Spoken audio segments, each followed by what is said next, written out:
Hey, welcome to the Beginner Photography Podcast. Today, we're learning how trusting your instincts is the best way to make your images stand out. So let's get into it.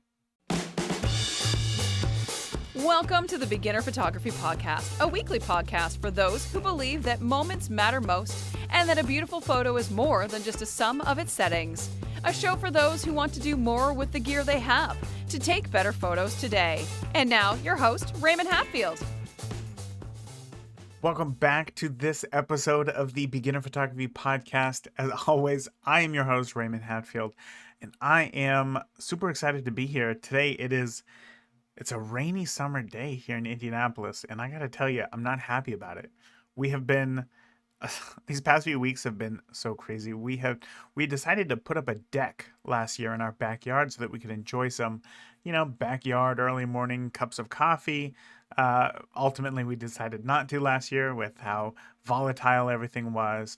But then this year we decided to do it, and the price of lumber has just exploded. It is so expensive. So my wife and I decided to take on a very ambitious project to put down our own paver stone patio, and I have to tell you, it's a lot of work. It is a lot of work to get done. Yesterday, I had to rent a jackhammer.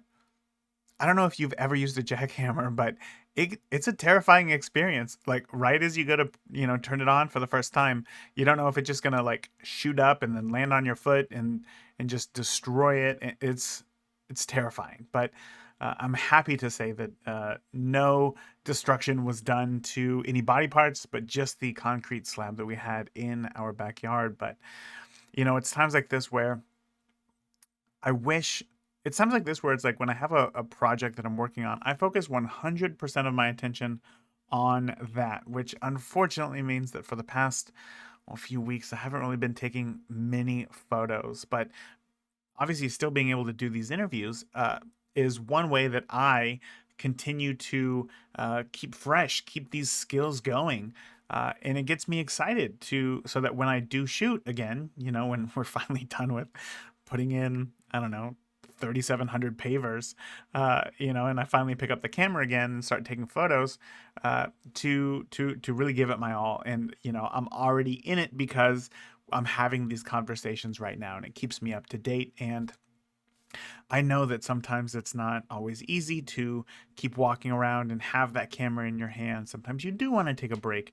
And today's episode and today's interview really kind of made me feel okay for feeling that sometimes because, as I said, I feel guilty at times that, I'm not taking photos all day, every day.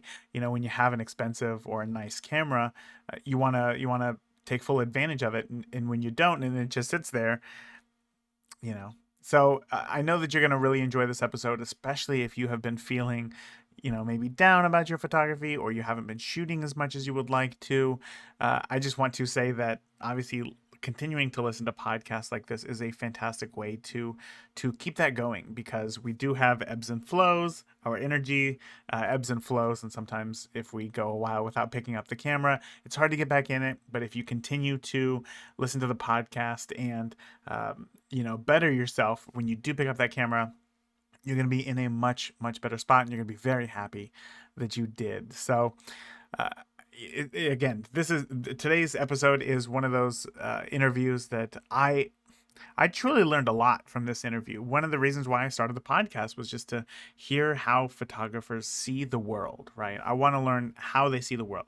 And I think that we uncovered a lot of that with today's guest, Anna Harvingston, who she actually was a contestant on a new photography, it's not a game show, reality show, competition show on Hulu, which you can find right now, called Exposure, where they have lots of photography competitions and they're judged on, their portfolio and the images that they capture, and they're given a task, to a treatment to go out and capture these things, and then they're judged based on what it was that they captured.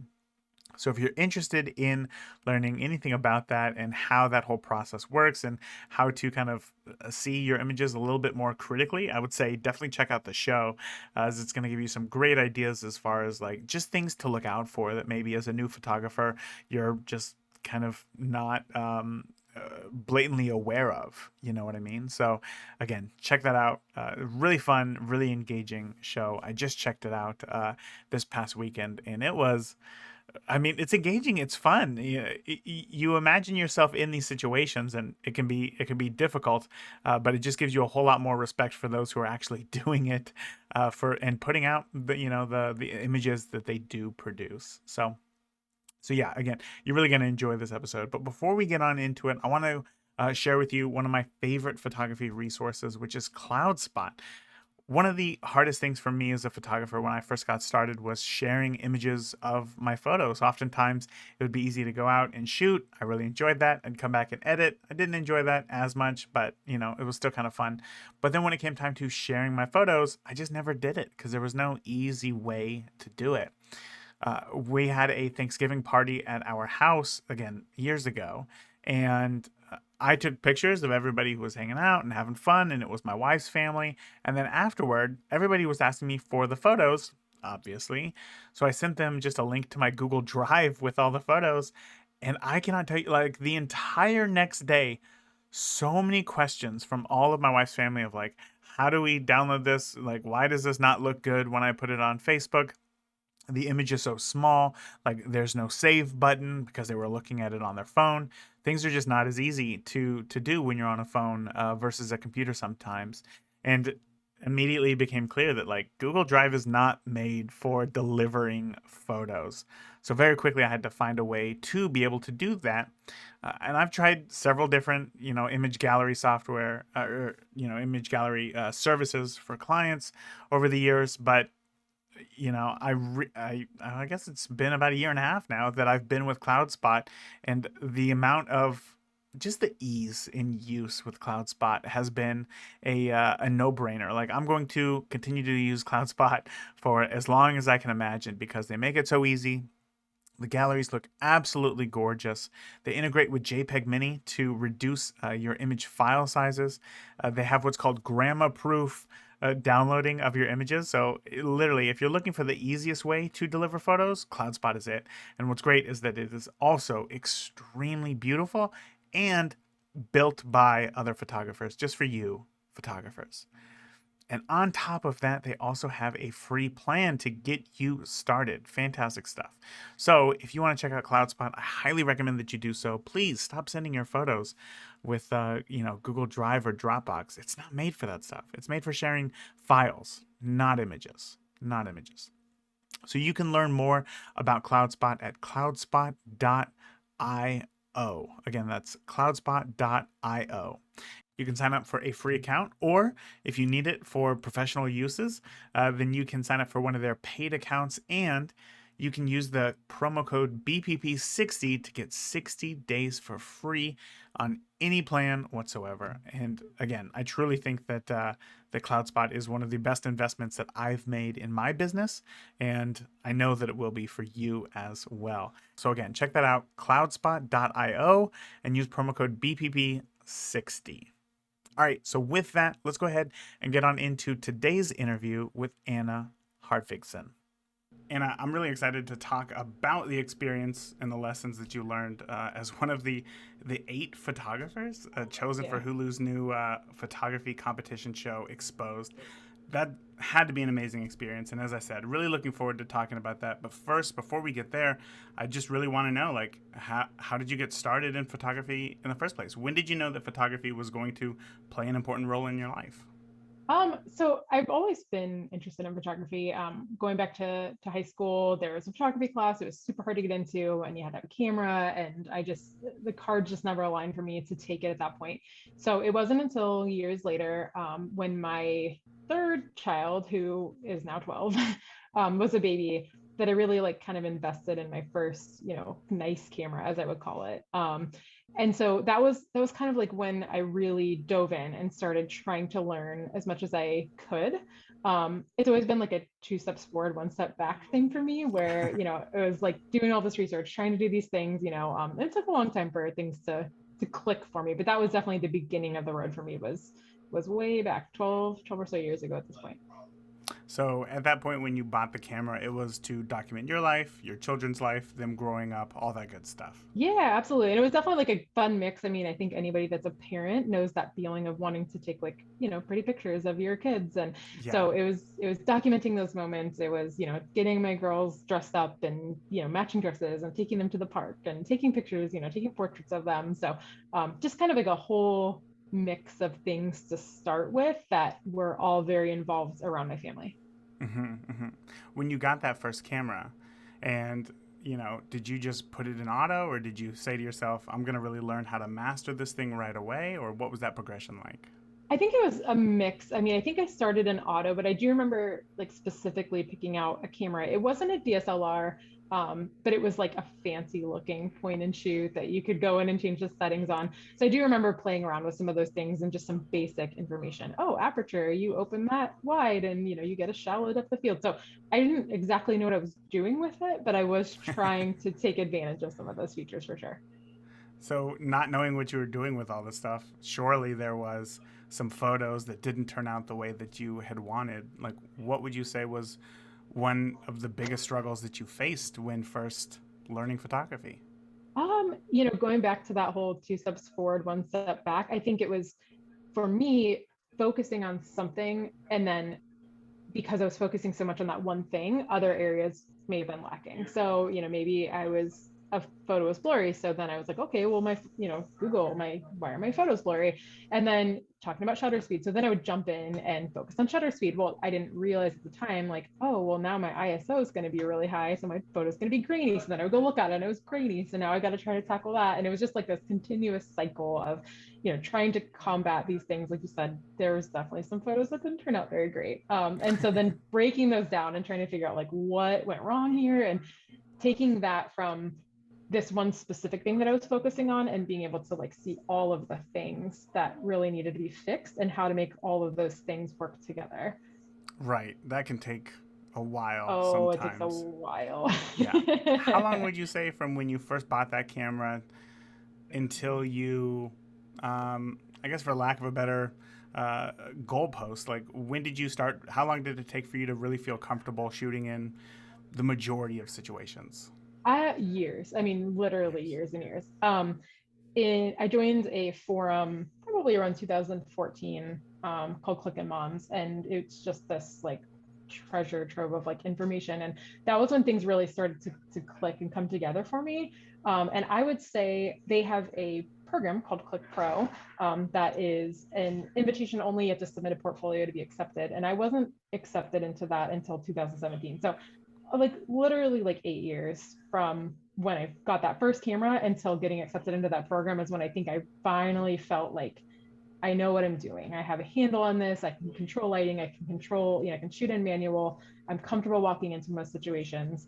And through those years, there was times that I picked my camera up often, and there was times that sat on the shelf for a couple months while other life events were going on. And I think that's kind of part of the growth too, is that, it can be as fast as you want, but don't stress yourself out. There's definitely times that I had to put the camera away for a little bit because I was driving myself batty. So You mean just because it wasn't doing what it was that you wanted it to do? yeah, it's frustrating, it's a learning experience. And so when, especially like I'm taking my kids out and I have this like image in my head of what these photos are going to look like, and then you get back and it's just nothing worked the way you wanted and it's hard. And that was a learning curve for me big time. Was instead of heading out with the intention of shooting a specific thing, was stepping back a little bit and letting things kind of unfold and learning how to shoot in this, in the environment, in the situation that is in front of you.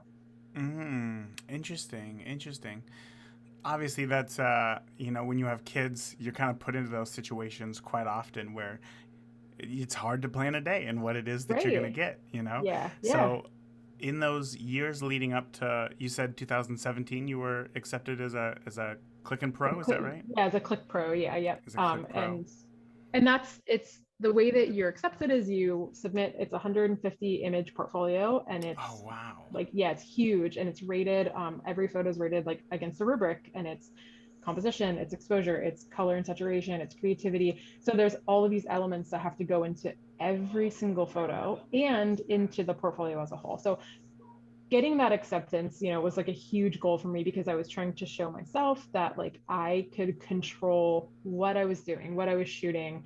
I had kind of an artistic voice, but technically I knew what I was doing as well. So Mhm. that was a big moment for me. When was the first time that you submitted your application or your Um, portfolio? I actually only submitted once Oh, and I was really? accepted that first time. But I worked on that application for probably a year and a half. I'm not going to lie. It was a long, Wow. and they offer feedback when you apply. So there are some women that choose to use that feedback, even if they're not accepted. It's kind of a great way just to get a portfolio review. Mhm. And then, I know people that have applied multiple times. I know people that applied once. I think I was so nervous about not making it that I redid that portfolio over and over and over. And then I think I had like a discount code or something that was going to expire. So I was like, okay, I have to like submit this right now. And so yeah. Do you think that 2017 was really the first year that you would have been accepted, or do you think that you could have been accepted maybe a year or two earlier? I don't know. That's hard to say. I think that was the right time for me to apply and to be accepted. I think even Mm. leading up until then, there was a lot of moments that I turned out work that I really loved. And my portfolio really was full of images from the like previous years leading up to that year. Um, but I would say those couple of years before I applied, I would say that like 2000, like when I first got the camera, about like 2009 or so, until probably 2000 like 13 or 14 was a lot of like when I look at those images now, I'm like, ooh. But that was when I really like jumped in. Like I said, I found that forum and there was just so much. If I had a question I could go ask, there was always tons of answers. And so that was a huge period of growth. I would say I did more growing in that shorter couple of years than I did in the like 5 or 6 years like previous to that. So Oh, wow. So when you go back and you look at those photos where you're thinking, ugh, let's not let these ones out yeah. anymore. Having the knowledge that you know now, what is it about those photos that don't live up to your standards? I mean, just technical, composition and colors is a big one. Everyone loves to like jack up that saturation when they first start. And Oh, yeah. so like real orangey skin tones, or like when I first learned how to paint effects on, like my kids' eyes look like alien eyes. So that was a real fun period of time. Um, so, it's just the little things. And even in those moments, I can still appreciate what I was trying to do. Like I said, it's never something that would make my body of work that I would present to the public now. But Mhm. at the time, that was all part of my journey. Those were all steps along the way, to what I was learning, and I'm still not done. I'm still continuously learning. So Yeah. So just to confirm, kids are not aliens, correct? they're not aliens. Good. Well, I don't Okay. know, maybe, Good. but So you mentioned there that you're still not done learning. That there's more that you want to learn. What what is it that you're working on right now, or what's next? Like, where do you want to be in a year from now? that's a really good question that I'm not sure that I have an answer to. Obviously I just had this huge opportunity this year, being featured on a reality show Exposure. And I keep telling people a year ago, I think I would have killed for a successful family photography business. That would be a dream come true at that point. I think now, having had that experience, it's really opened my eyes to the so many avenues that are available through photography. All of the options, all the ways that you can make it, if I want to be a hobbyist or if I want to make it a career. And the truth is that those options were always there. It's up to you to find them, to follow them. But being kind of thrown into that experience and having to shoot these genres and things that I'd never had the opportunity to shoot before really gave me some food for thought on how I want to proceed. So I don't know. Like I said, the next year, I think I kind of feel like I'm on this path, and it's a little blurry. I don't really know where it's going at this exact Yeah. time. But like I'm excited to keep walking and keep pushing and keep growing and see where I end up. I love that. I feel the same way often. It's like, we kind of live in this world where everybody's like, you have to have a plan, you have to know where you're going.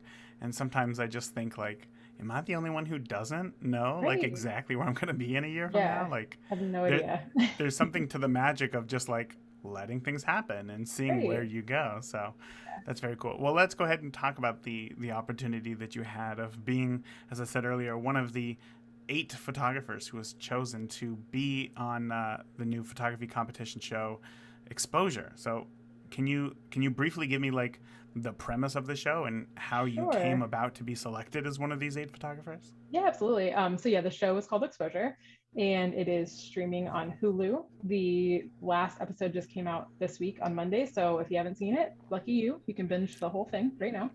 Um, and it is a creative competition reality show. So think Project Runway.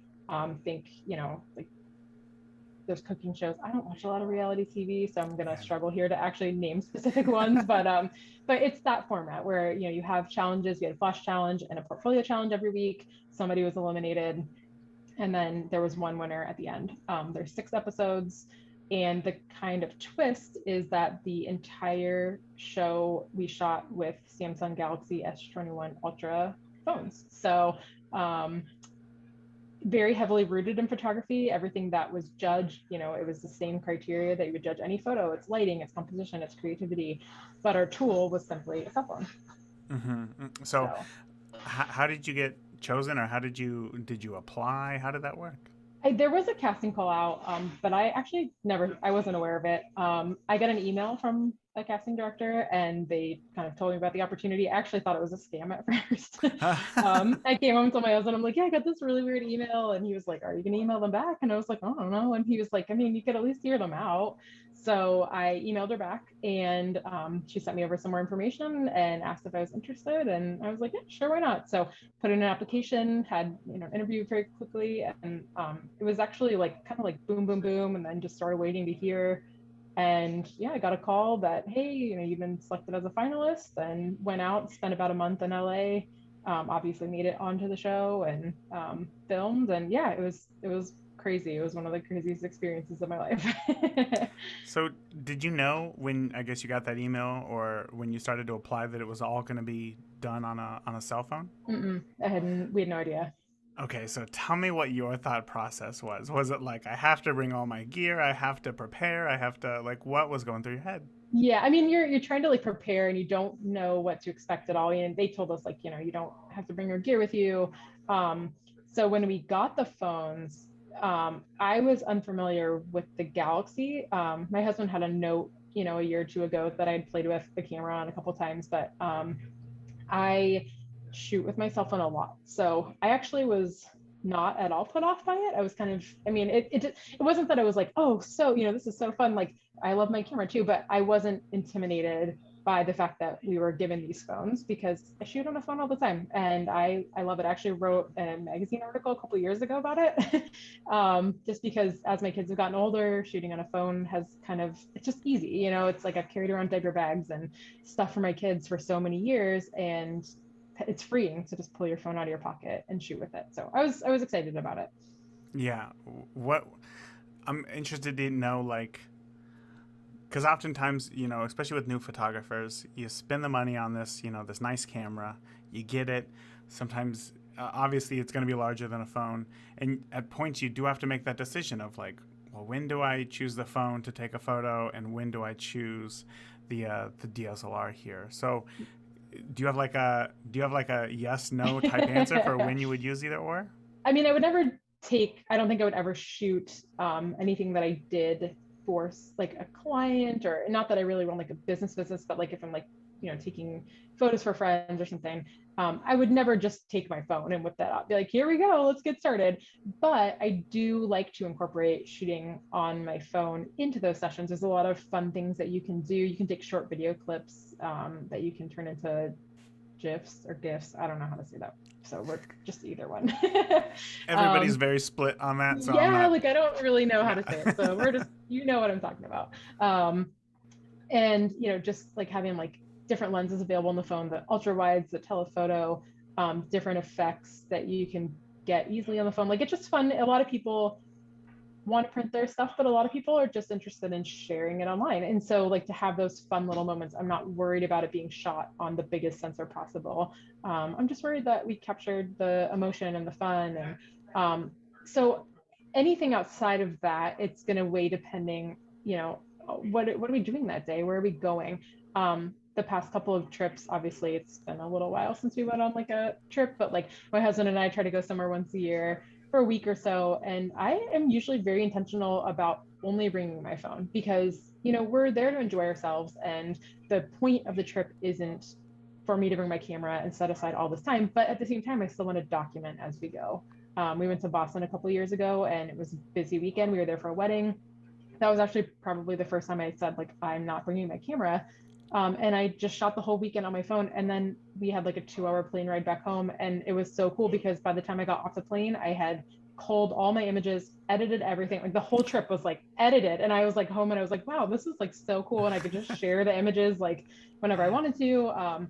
So I think it's kind of embracing, I could have very well brought my camera and I could have turned out the same images or better images. I don't know. But the point was that I wasn't worried about turning out like professional level images from that. So I brought my phone. And like on that note, I think it is getting harder and harder. If you know what you're doing as a photographer, it's getting harder to decipher what was shot on what. And I'll refer back to the show and there's been naysayers that are like, oh well, this whole show was shot on phones, it's garbage.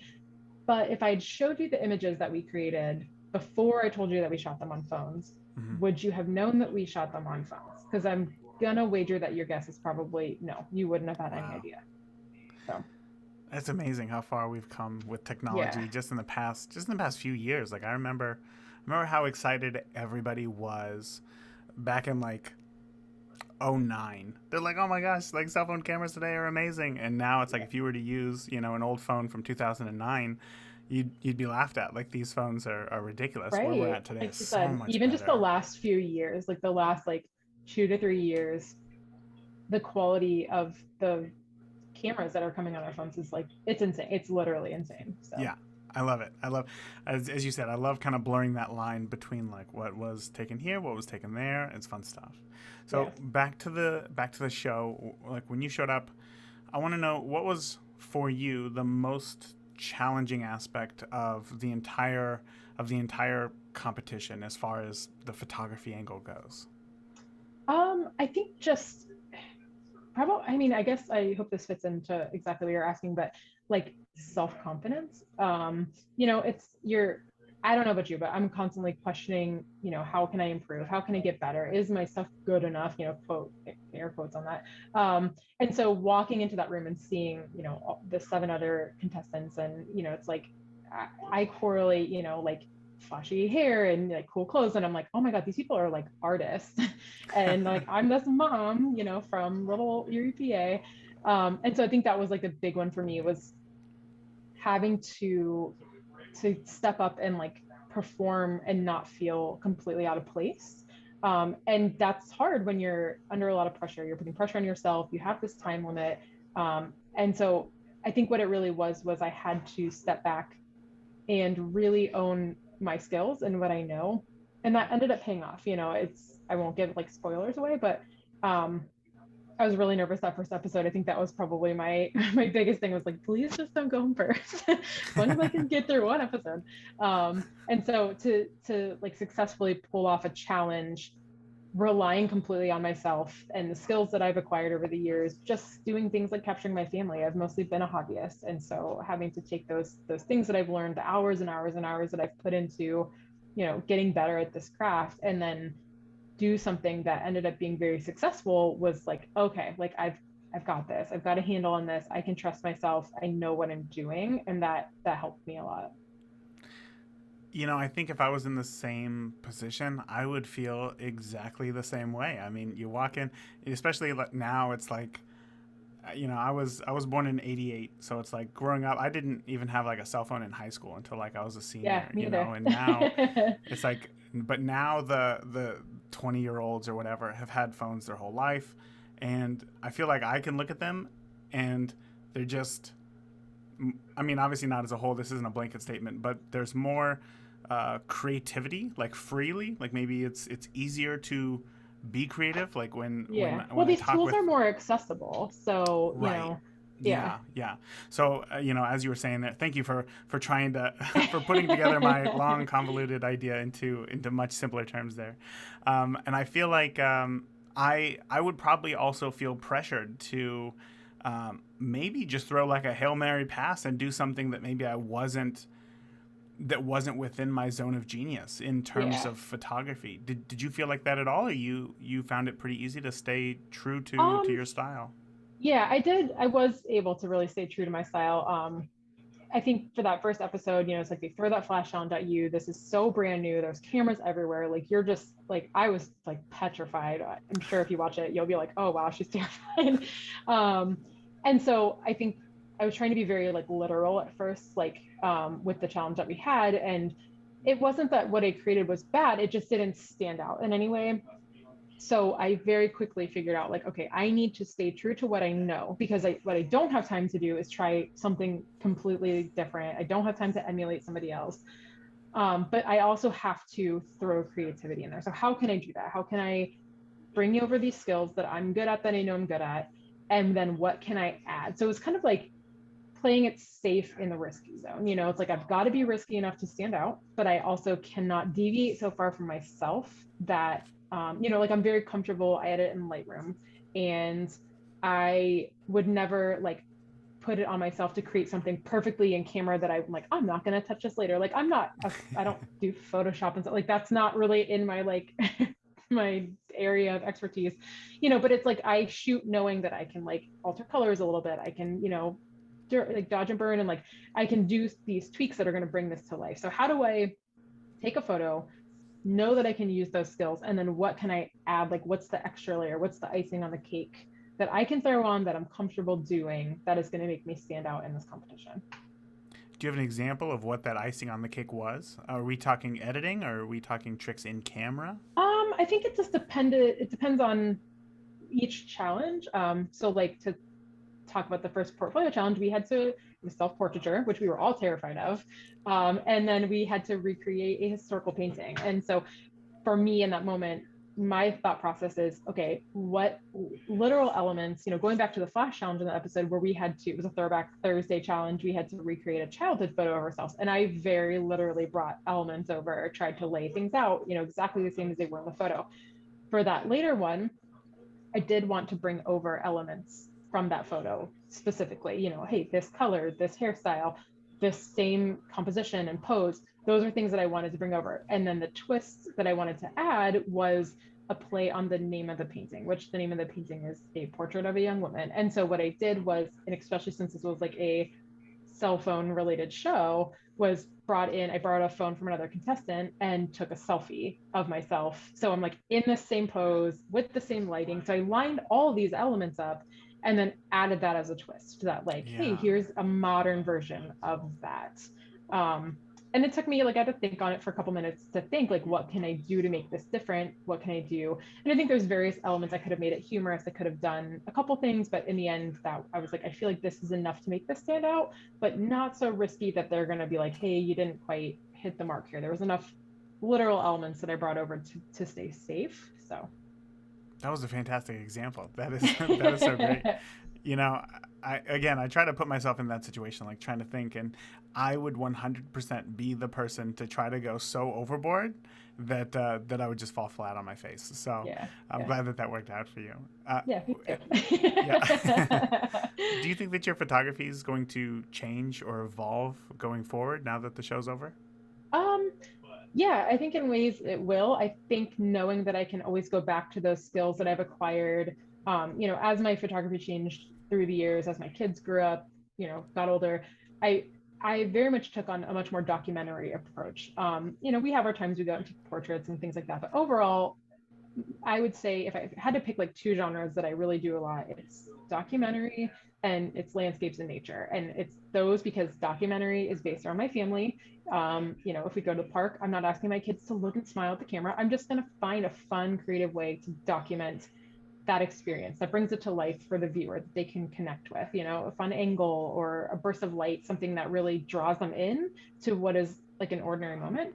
And then landscapes and nature because I have 5 kids and sometimes I need to just get out and have some time for me. And so that's very much what that is. But I think moving forward, being able to take those elements and things that I've learned shooting those two genres specifically and then use them to capture other things, whether it's branding and working with businesses using a photojournalistic, documentary approach, or whether it's shooting people, but thinking of like setting up a scene similar to how you would want something to be pretty like in nature, So I think it's kind of like, it's like I said, it's ongoing. And I want to bring elements of who I am and where I come from, what my story is, and then continue to explore like new things with that. So when I want to go back to talking about the phones real quick because Okay. I was just thinking about this. One thing that I'm struggling with now, I tried to do like a 365 last year because I got the Fuji X100V, love it to death, try to bring it Yeah. everywhere, and I was like, I'm just gonna take, photos every day. Didn't work out. Still took a lot of cell phone photos, and then at the end of the year, I compile like a yearbook of all of our family's Okay. photos.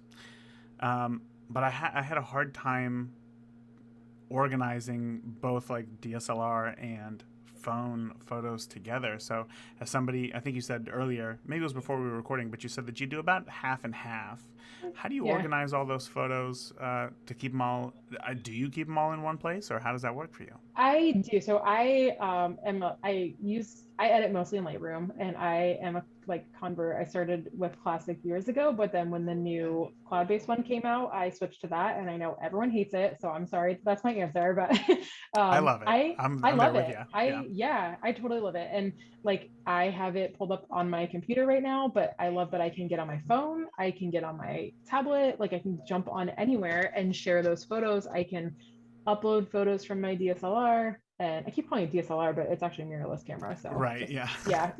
um, Synonymous. yeah, but I can upload photos, through my computer or wirelessly or whatever into Lightroom, and then, let that sync, do its thing. And then like that night I can just be like hanging on the couch or whatever, or, if we're driving somewhere, if my husband's driving, like I can just like pull it off my phone and just do some editing. And so it helps for two reasons. A, because all of my photos are in one place. So I'm Mm-hmm. not like, oh, I'm going to pull these photos from here and these from here. Like everything goes into Lightroom. Like everything gets touched up in there. Um, and also it helps because I use presets. And so to back up a little bit, when I applied for that Click Pro program that I mentioned earlier, I made a rule for myself that I wasn't going to buy a single preset until I was accepted into that program by hand editing everything. Yeah. So that was really important. And presets are fun to use and they make my life easier, but that comes from years of experience of really getting to know Lightroom and really hand editing thousands and thousands of photos. And so now I know, like, when I'm grabbing a preset, like I know what I'm looking for. I could probably achieve that by hand editing. And like the show is a great example. Like I didn't have presets on the show. So like I had to go Right. back. So thank God I had those skills that I had, acquired from years ago. But to go back to keeping things kind of everything together, and to have the same kind of like feel to all of your photos, I use the same presets on all of my photos. So I have kind of a general look I go for. I achieve that through various presets because some work in some situations and some don't. But again, years have gone into really knowing like, hey, this is what I want. I can flip through my presets, find one that matches up with that lighting, that tone, that mood, throw it on there, and then I can tweak it, so that it's to my liking. And because of that, if you go on my Instagram, like I said, I don't think at first glance you probably can't tell what I shot with what, because my editing is pretty much standard across the board. Yeah, that's really important. That's an important distinction there. I think that there's a lot of I don't want to say misinformation about presets, but like there's this idea that like presets are just one click and then you're done from Right. some Yeah. people, and then others are like, well, then that's cheating, like that's not actual photography. Yeah. But really, I mean, I feel the same way. It's like if you put in the work, like it can be a wonderful like base for you to either get Yeah. started. Absolutely. Great way to find inspiration. I love that. Yeah. uh, I had one last question I thought about excuse me, about shooting on a phone, and that is, we talked about how great that they've become technologically, but there are still, there's still a separation between the two. So, when do you find shooting on a phone most challenging? Um, Probably in low light conditions, but even that is changing. So I would say it's dependent, obviously, if I'm trying to capture like people doing something during low light, like that can be a challenge. And you can conquer that by embracing like motion blur if that's what you want, but also now we're finding like night mode. I just took a photo recently with my Samsung. I was out at the beach and I had like my camera set up on my tripod and was capturing just the stars and the sunset and so towards the end, I didn't even have like a tripod adapter for the phone. I ended up using like some rocks and dirt and like propped the phone up like towards the sky and put it in pro mode and did like a 30-second exposure and ended up getting this like insane picture like from my phone. Like when I posted it, people were like, you took that on a phone? Like, and it's like, I know the rules here. Like I can't hand hold this, whatever. I have to keep it still. And so I would say, like I said, it's definitely low light, but I also feel like that's changing either through being able to do things like that or just embracing. Like I said, I actually really love motion blur intentionally when it's done the right way. Yes. So that's like I'm a big fan of that. And so I think in low light, it's as long as you can. Took a picture a couple of years ago. We were down in Pittsburgh and it was like night and there was all these different colored lights kind of like bouncing from businesses onto like the wet sidewalk and people were walking in front of us. So I took this photo and it's like the legs, there's like movement in the people's legs, but then there's like all these colors coming through. Like it just ended up working out really cool. And there's no way that I could have shot that crisp and clear because it would have been so noisy from the ISO being so high, it would have been like unusable. But because I was like, okay, like this would be fun with some movement in it, it totally worked out. Right. How often would you say that you just pull out the phone and just snap a photo versus pull out the phone and use pro mode and intentionally change certain settings?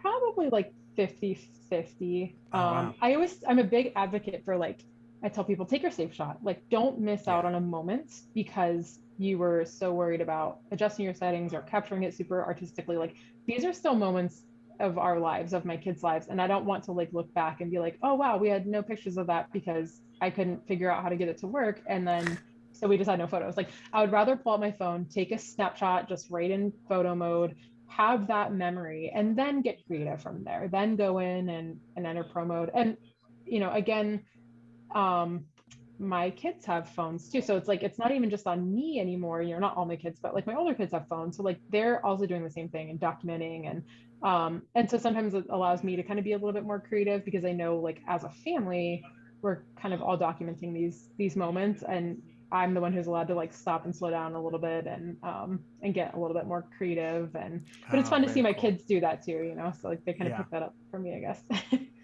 It's it's like one of the reasons why I love having a second shooter at a wedding is like I just tell them you just get all the safe shots, like just Right. get all those. Yep. I'm just gonna go over here and do Hmm. whatever I want, and Absolutely. that can be more fun. That's awesome. Yeah. So when I was on your website, I was doing a little digging, doing a little Hmm. searching, wanted to learn as much as I could about you and your photography. It says on your website that your photography is described as clean, intentional, and cerebral. Hmm. Can you break down kind of those elements and how do they go into creating a photo for you?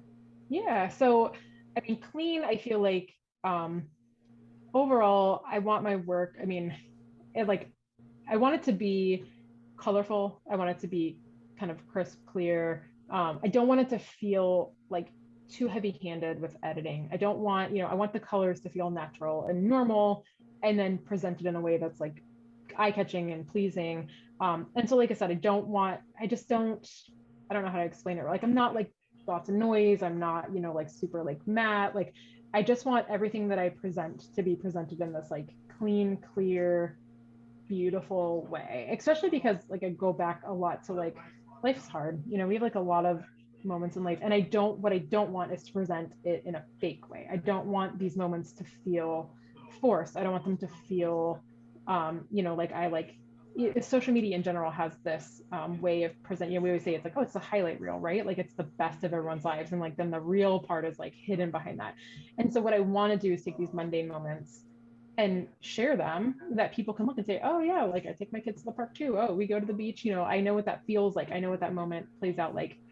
I can see it in my head. And so I don't want to present it in such a way that it's so far away from reality that it feels fake. So I think that's where like the clean kind of aspect comes from. Like I said, just keeping things kind of like simplified as much as I can. And then what was it? Clean. What was the second one? I can't even Intentional. remember. But before we Intentional. get That was into it. the Yeah. intentional, Yeah. I wanna clarify something. When it comes Yeah. to clean, are we talking within the edit, or is this compositionally? How so? I think it's kind of like a mixture, like because I do like to get creative. I like to play, but I what I don't want to do is push so far on every element that, like I said, that the photo feels overdone. If it's a Ah, very creative, perspective, then my editing might just be kind of like simplified and toned down. Or if I'm really bringing those colors to life, really making stuff pop, maybe it's just a very simple, composition and moments. Like I have photos that are coming to mind as I'm saying this, that are on my Instagram or my website that, like I said, are very. I don't want to push every element so far that at the end it feels like nothing like what I started with. So it's, I shoot um, boring center composition, moments. I shoot, stuff that I know as soon as I shoot it, I'm going to flip it in post, or I shoot stuff like from crazy angles. So I think knowing like when you're shooting, okay, this already has this element of crazy perspective, or it has this element of like color that I'm, knowing ahead of time kind of as I'm shooting. And that's taken years to get to that point of like identifying those things as I'm shooting. But I almost always like when I head into the edit, I know sort of what direction I want to go in based on how I shot it to begin with. okay, okay. So then, what about let's keep moving on to intentional. What does Yeah. intentional mean So for you? intentional for me means that I kind of touched on it a little bit there, but I want things to feel like they have a purpose. Like I want, whether it's emotion, whether it's color. So I have this like thing I do in my head where I rank stuff. Like I'll kind of look at my photos and like I just mentioned, I'll have something in mind that is like the number one. What is the thing about this image that I love? So is it the emotion? Is it, the connection between the subjects? Is it the colors? Is it the lighting? It's like pick an element that's like kind of like the star of the show. And then everybody else is like supporting cast. And so it's like you kind of like rank these, or I rank these things and like by importance. If I shot this image because I was drawn to the light, the last thing I want to do is like worry so much about the colors or composition that like the light element of the photo is lost. Like that was the whole reason I took it. You get what I'm saying? Hmm. So like Yeah.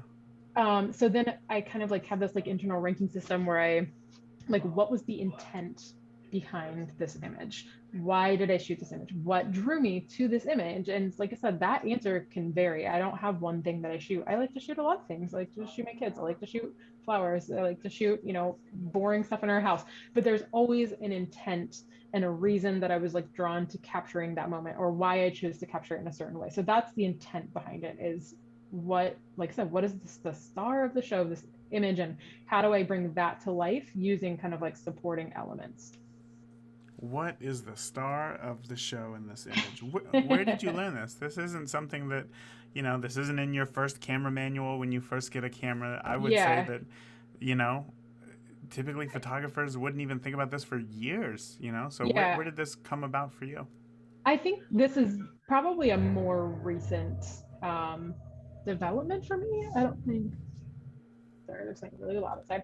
Um, I don't know that it's something I feel like it's been the last couple of years that it really clicked. Probably when I first started editing that Click Pro portfolio, to be honest, but I don't think that I knew how to put it into words at that point.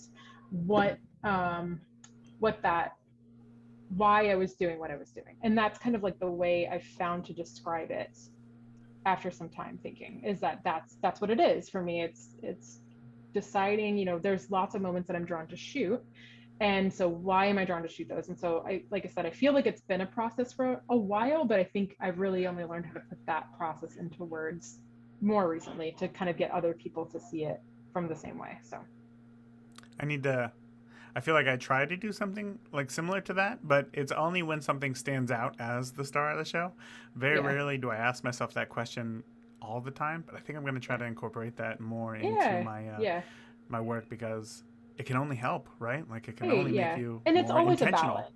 Yeah, you know what I Right. mean? Like sometimes there's like this huge meme celebrity, but like sometimes it's like a couple things that are going on. And so kind of like ranking those things, like I said, like if it's the light, then like don't lose sight of that. Don't change the lighting in your post editing so much that that element is gone. So, um, So then let me ask you a question, because I was thinking about a photo that I saw on your Instagram, and it's of a skateboarder, foreground, he's out of focus, but in the Mhm. background is like one of his friends, I believe, watching him Yeah.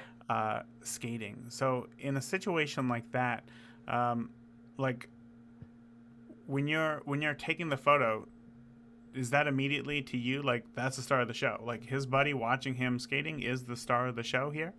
So like this is like really good example of like assessing your shooting conditions. And my daughter and I were over in Cleveland for the day, and it was like sunset practically. Like the light was actually really, really low. That we had no like direct light at that point. So I was kind of pushing. I shot that on my phone, and I was really pushing it like to the max. So the intent started with capturing the skateboarders, and I have like a whole series of those guys skateboarding that I have them in focus. Some will have the guys in the background, some don't. But I think that as I captured those last couple ones and I got in close, I had like, so on the Samsung you can turn on like tracking, so it'll like Mm-hmm. focus track. But because I was Whoa. in so close to them, I know it's cool. Because I was in so close to them, and because the light was low and he was moving so quickly, the phone kind of, it was kind of like a happy accident that it like went and grabbed the guy in the back instead. And so at first I'm like, this is trash, like, and but then as I kind of like looked at it longer, because that's kind of like my mental, what I do is like I'm trying to now evaluate this image. And some images immediately you're just like, this is nothing. You know what I mean? There's nothing salvageable about this. But with that, like that series, I was kind of like, okay, well, the guys in the back are in focus. Maybe there's something to be done here with one of these. Because I had probably 5 or 6 altogether that I had shot of various skateboarders coming up. And so because of my trying to capture the one guy in the middle of a trick, I realized that he was like perfectly framing the guy behind him. And so that was when I knew, like, okay, that's the story here. Like, what is going, lay this out, break it down. Like, what's going to draw you in initially? It's the guy doing the trick. But then very quickly you're like, oh, this guy's like blurry. But then you also catch that the clear background shows like perfectly framed, like I think almost in like a triangle shape, which is a huge, eye grabber in photography.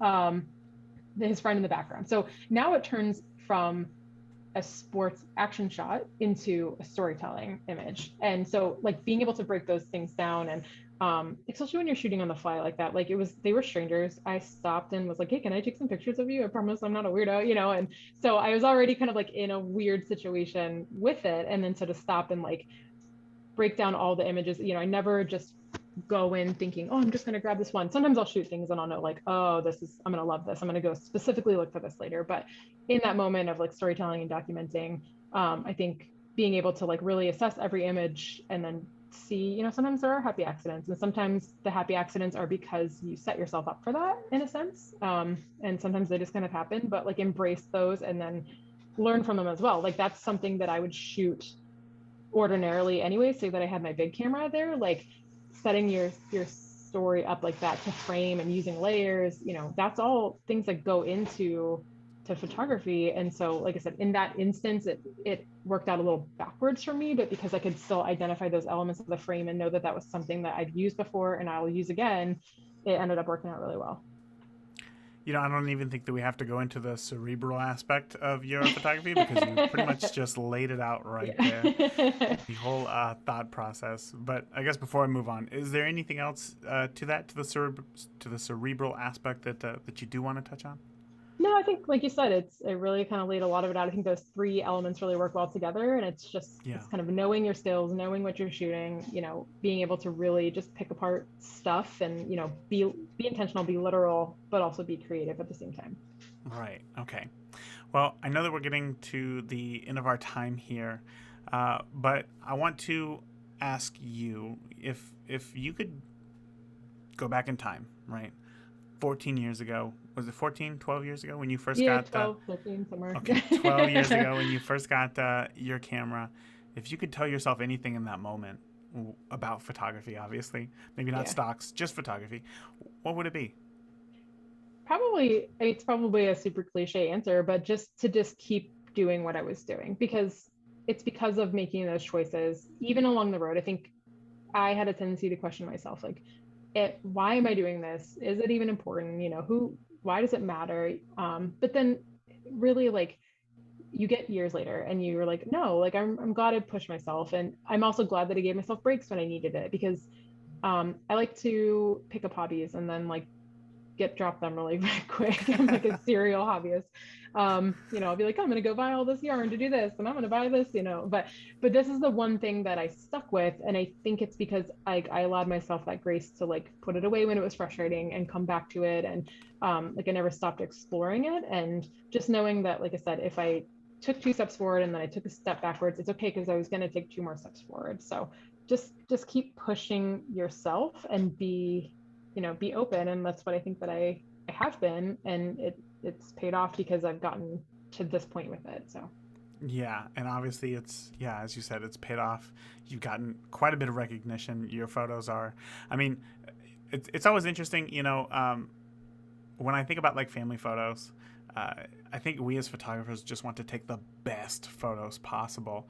And just recently, my mom sent me a box of my dad's like old photos that he had like from the 70s. And I mean, these things yeah, are, it's like trash, right? Like these are yeah, just, there's nothing good compositionally, exposure wise in any of these photos. And yet to me, like they mean a lot. Like these are right, wonderful photos. yeah. Um, and when it comes to like as a family photographers taking photos of our children, I think that sometimes we put a lot of weight on ourselves as far as like creating the best photo, when at the end of the day, like I think you said earlier, like just get it, just get the safe shot. It's better to Right, have yeah, something yeah. than nothing. Because I have the And same thing. I have a yeah, basement full of photos from my grandma. My grandma had a disposable camera in her hand 24/7. Like, oh I no, mean, literally, even up until she passed away a couple years ago, like she was like so upset when like Walmart stopped carrying them for a while. And like she always had one. And so yeah, like I always say, like I have this huge gift from her that is my childhood and like parts of my life, like so heavily documented. And they're not perfect. There's some that are just, the colors are weird or the lighting is terrible, but like it doesn't matter because sentimentally they mean a lot to me. And so yeah, I do try to remember that when I'm taking pictures of our family and our kids, that not every photo has to be perfect, but like not every photo has to go on Instagram either. Like these are just yeah, like personal memories. So like no, find the boundary and make sure that you don't look at photography as a whole as only an artistic creative outlet, and know that like, hey, at the base of it, it still is just here to like document, whatever you want. And so don't be afraid to, yeah, just take photos that don't have to go anywhere, but that you have. So I don't think that I could have ended it any better than that. Anna, this has been a fantastic chat.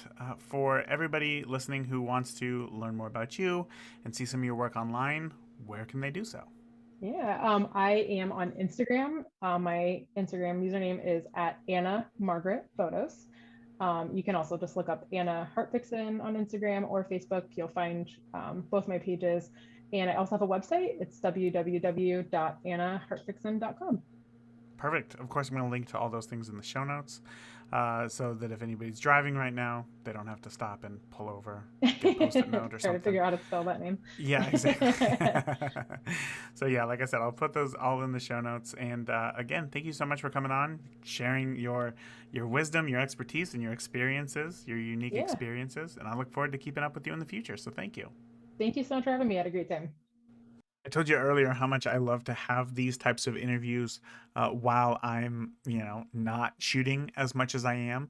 But what was so cool to hear, I think for me, my biggest takeaway from this episode with Anna was just when you're in a very high pressure situation, which is going to vary for everybody. If you're brand new to photography, maybe the first time somebody steps in front of your camera or asks you to take photos of them, that's going to be your high pressure situation.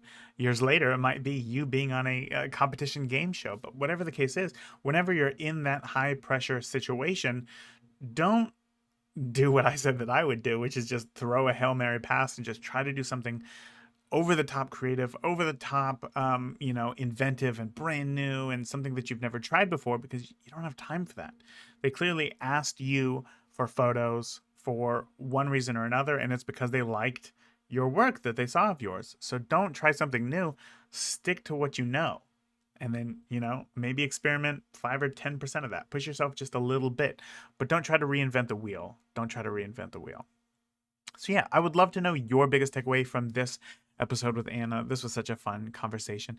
You can share your biggest takeaway in the Beginner Photography Podcast Facebook community on Facebook, obviously, which you can find just by searching for Beginner Photography Podcast. You'll find it there. Come on, join in the conversation, and yeah, I'd love to have you in there, hang out, and share some photos, ask some questions. So that is it. Until next week, get out, shoot as much as you can, stay safe, and I love you all. Thank you for listening to the Beginner Photography Podcast. If you enjoy the show, consider leaving a review in iTunes. Keep shooting, and we'll see you next week. It was really a lot of interesting stuff. I've realized that maybe I should make some sort of, not schedule or like a reminder in my calendar that like once a month, maybe the first of the month, to go back through all of the previous month's photos that I took on my phone and put those into Lightroom, because man, at the end of the year, like that's a big job to go through an entire year. It really is. And like the fastest way, so like I think at one point I accidentally set my phone up to like auto import to Lightroom, and then I was like, oh my god, there's so much stuff in here. Right. But then, so like what I'll try to do is go through like quickly and just like or like heart, depending on, I don't even remember what's what now, but like favorite your ones that you think have potential, and then that way you can just go open like the favorites album and then just import whatever is new. So that way you're not taking everything over. I take over much more than I edit, than I end up like finishing editing. Yeah.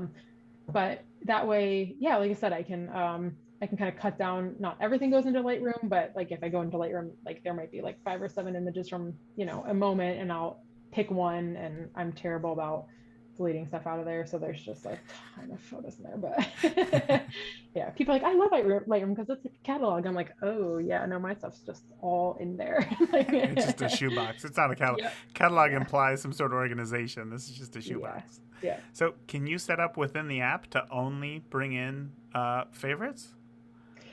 I don't know. That's a good question. Oh, so you're saying just favorite them and then go into the app and then manually bring them in. I see. Yeah, but I don't know. That's a good question, because that might be a possibility. I'm just so back and forth right now. Yeah. It's just kind of a mess. But yeah, that would be a really good question, because you might be able to do that, and that would make your life a lot easier. So then if you favorite something, it just goes in there and it's just there. So I gotta figure that out. For a while, I was trying to use the Photoshop camera or whatever, Photoshop, whatever it was, just so that it would automatically import. But I realized, I was like, I don't want all these photos in here. No, and that's a problem. Like then I'll go to Lightroom and I'll have like, and I'm like a chronic overshooter. So like I already have to like go through, I have to like remind myself to sit down and like delete stuff that I don't want. Which is such a huge project, and I need to do so bad. But and it hurts a little bit emotionally too. You're like, yeah, because I'm always like, what if I want this photo? And then I'm like, it's been 4 years and I haven't touched it. I'm pretty sure I don't need it. But so no, definitely look into that. But that's a good question, and that helps. I couldn't find the word during that, but like it just helps with cohesion. Like I said, to keep everything simplified and like edited the same. And then like I said, when you go to my Instagram, it's not, you're like, oh, that's just a crappy cell phone picture. Like you don't know, so